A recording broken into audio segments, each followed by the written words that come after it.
warahmatullahi wabarakatuh. Saya Tiara Alfia. Kita akan membahas mengenai dampak literasi media sosial. Mengenal dampak media sosial agar dapat memanfaatkannya dengan baik, karena semakin hari semakin berkembangnya teknologi atau semakin majunya media sosial. Perkembangan yang terjadi sangatlah pesat.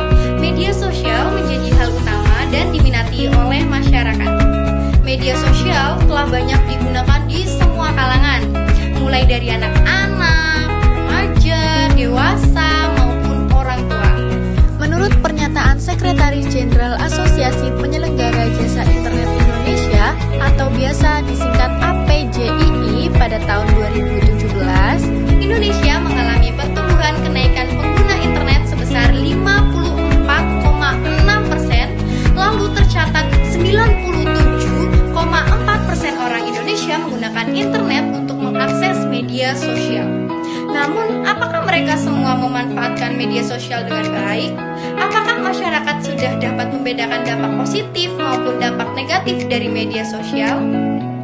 Mari kita uraikan satu persatu. Yang pertama, mulai dari dampak positifnya. Informasi cepat atau mudah diakses. Adanya media sosial membuat kita sangat cepat menerima informasi dari tempat jauh sekalipun. Tetapi saat menerima informasi, kita harus lebih berhati-hati atau bisa dicari kebenarannya terlebih dahulu.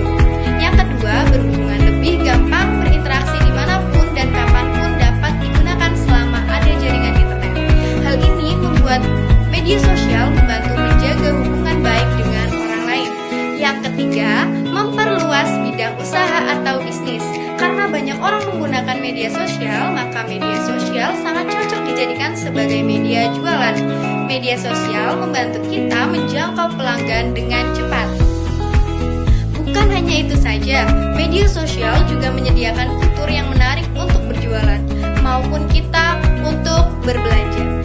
Yang keempat, menambah wawasan atau ilmu. Media sosial kini banyak memberikan informasi tambahan kepada kita. Semakin sering kita membuka media sosial, maka semakin luas juga wawasan kita. Lalu, apakah dampak negatif dari menggunakan media sosial? Dampak negatifnya yang pertama yaitu ketergantungan. Banyak orang yang lupa akan waktu saat sedang menggunakan media sosial.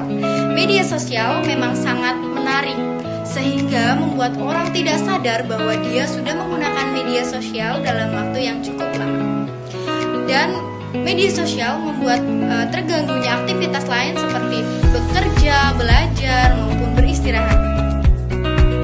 Yang kedua, banyak informasi palsu beredar. Semakin cepat informasi tersebar, maka tak heran terkadang informasi atau berita yang belum tentu benar sudah terekspos di mana-mana. Yang ketiga, terjadinya konflik-konflik yang sering terjadi, yaitu penipuan, pelanggaran privasi, plagiat, pencemaran nama baik, dan pelecehan seksual. Yang keempat, tidak peduli dengan lingkungan sekitar. Kecanduan media sosial membuat orang malas untuk berinteraksi dengan orang di sekitarnya. Mereka hanya fokus dengan handphone atau laptopnya saja. Nah, setelah mengetahui dampak positif dan dampak negatifnya, apakah kita termasuk orang yang baik menggunakan media sosial?